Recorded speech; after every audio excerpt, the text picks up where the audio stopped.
Ya. disampaikan dalam podcast? Jadi tadi tuh kebetulan aku ngundang ngisi talk show barengan sama Jarna tentang tentang content creating, jadi tentang membuat konten, dan seneng banget sih tadi bisa barengan sama Jarna juga. Secara kan Jarna kontennya bagus-bagus banget, jadi kayak aku di situ sambil ngisi sambil curi-curi ilmu juga dari Jarna. Tapi tadi sempat nyinggung soal perfeksionis. Ya. Nah, mungkin seperfeksionis apa sih Kak sebenarnya?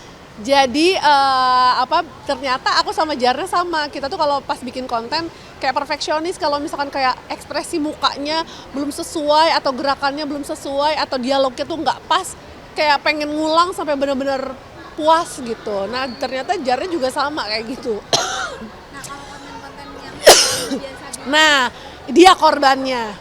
Suami aku tuh suka bilang gini, kenapa ya giliran gue diritek-ritek mulu, giliran dia aja sekali dua kali udah langsung oke, bungkus. Aku cuma bisa bilang, ya jam terbang, beda jam terbang mas, gitu. Jadi biasanya pas giliran dia aku suruh ritek-ritek, karena emang aku merasanya masih belum oke gitu.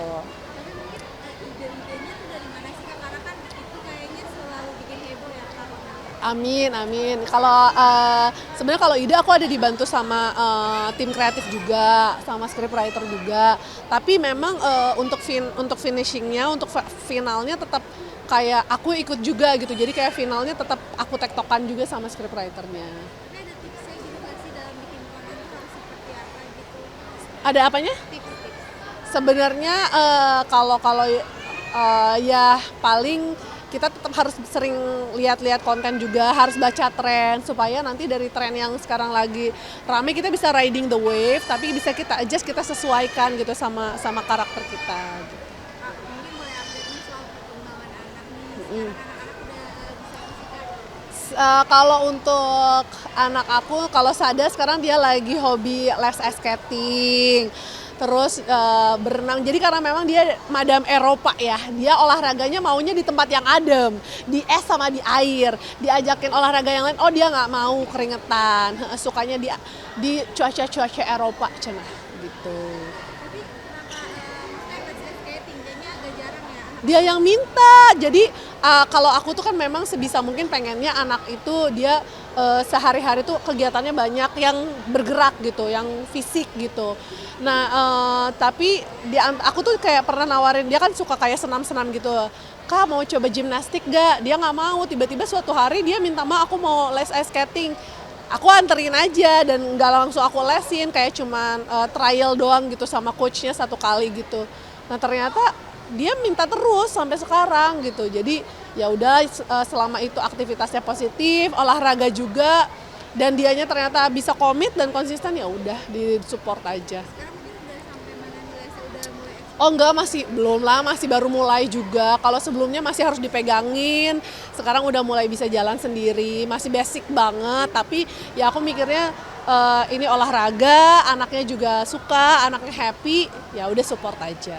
tapi kalau Kak Vino sama suami tuh ada ini nggak sih mengarahkan gitu atau melihat bakat anak tuh pasti kemana terus diarahkannya ke situ. Kalau anak aku sama si Sada ini lagi seneng ngevlog. Jadi aku nggak pernah, padahal dari aku pribadi aku nggak pernah mengarahkan Sada nanti harus jadi konten kreator ya, bikin vlog ya, karena dia tuh suka nonton. Terus dia, padahal dia nggak punya YouTube channel, tapi dia kalau misalkan Ma minta videoin dong, Sada mau ngevlog. Hai guys, jangan lupa like ya. Padahal nggak aku up kemana-mana juga, nggak aku upload ke YouTube juga gitu. Jangan lupa like and subscribe. Welcome back to my YouTube channel gitu. Padahal YouTube channelnya juga nggak aku upload di situ juga, tapi ya pokoknya dia setiap kali ke acara apapun, pokoknya dia minta ngevlog.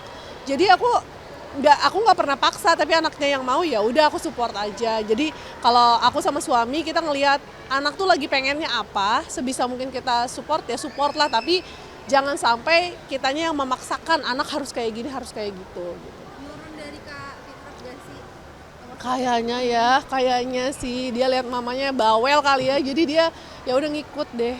Tapi maksudnya emang terbiasa kayak gitu di rumah jadi anak meniru atau gimana? Kayaknya mungkin dia kan suka namanya anak kecil, kadang-kadang kan dia mungkin nonton YouTube anak lain gitu, terus kayak dia suka, jadi akhirnya ya dia terinspirasi dari situ. Tapi Kak Fitrop sendiri mungkin sekarang kesibukannya lagi apa sih? Karena kan kayaknya kelihatan jarang di TV sekarang apakah lagi sibuk ngurus Karena aku mostly kerjanya bikin konten di rumah, jadi mungkin untuk jadwal untuk misalkan kayak ngambil bintang tamu TV mungkin lagi belum bisa, karena memang mostly kita bikin kontennya di rumah gitu. Tapi kangen nggak sih Kak mungkin untuk di TV lagi gitu?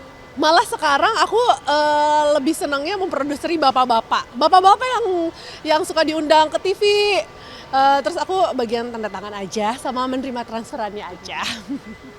Tapi emang Kepada teman-teman TV, kalau transferannya hanya atas satu rekening atas nama Fitri Rahmawati ya.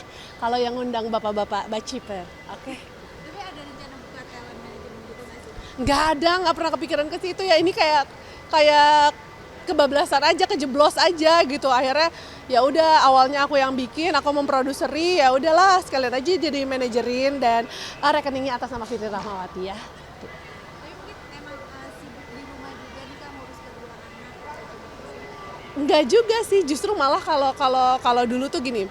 Kalau dulu tuh aku kan suka diundang nih, kan aku tuh tahu karakter suami aku tuh sebenarnya dia suka ngebanyol.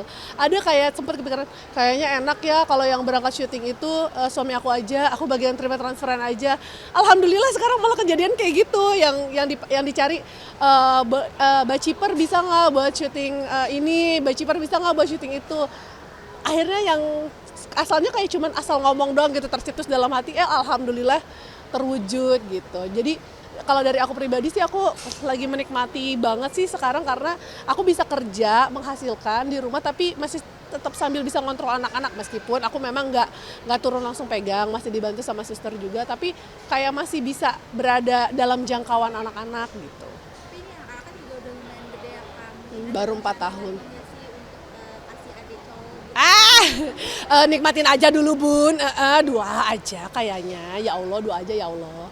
Kalau emang nambah buat Mbak Iri aja. Tapi emang programnya cuma 2 anak. Aku karena gini, ya kalau harapan ya, nggak tahu sih, kalau karena aku sama suami itu kan kita senang jalan-jalan, jadi kayak kebayangnya kalau 2 anak tuh rasanya ya, pemikiran kita rasanya ideal gitu, satu bisa pegang 1 anak, suami aku pegang 1 anak gitu. Kemarin waktu awal juga sempat programin juga Kak bayi tabung, Nggak bayi tabung, inseminasi. enggak. Jadi emang selama 4 tahun, 5 tahun tuh aku emang nggak kontrol ke dokter. Ketika akhirnya aku kontrol ke dokter, terus kayak diprogram aja waktunya gitu. Alhamdulillah 3 bulan dapet. Tapi untuk sekarang ada rencana program lagi? 2 cukup Bun. Nah, tapi kalau misalkan jalan-jalan sama anak nih Kak, emang sukanya tuh jalan-jalannya kemana sih sama suami? Kalau sejauh ini tuh kita kalau berangkat seringnya sekeluarga gitu, karena kan mikirnya mumpung rezekinya ada, orang tua juga masih diberi kesehatan, bisa jalan-jalan gitu. Jadi ya seringnya emang rame-rame gitu. Jadi belum pernah coba nih, lagi mau coba ngerasain kalau jalan-jalan berempat nih kayak gimana, lagi mau mencoba nih dalam waktu dekat. Destinasinya mungkin Kayaknya nggak langsung keluar negeri dulu ya, kita rencananya yang di dalam negeri dulu deh gitu, karena kan kalau di dalam negeri kebutuhan apa, kalau misalnya ada yang ketinggalan masih bisa pakai ojek online atau apa gitu. Kalau di luar negeri takutnya kendalanya beda lagi, tantangannya, jadi ntar mungkin coba di dalam negeri dulu. tapi anak-anak kan udah yang satu 4 tahun nih Kak. Nah, mungkin udah mulai gampang nggak sih kalau misalkan diajak kerja sama? Ya itu dia, karena yang gede ini udah lebih gampang, kita udah mulai agak lebih pede nih kalau jalan-jalan berempat nih gitu. Mungkin nanti tahun inilah insya Allah direncanakan. Mungkin kalau anak-anak pengennya kemana Kak? Mereka mah ngikut aja kemana jalan-jalan, kayaknya mau jauh mau dekat juga nggak terlalu ngerti-ngerti banget. Oke, Siap Kak. kasih. Terima kasih.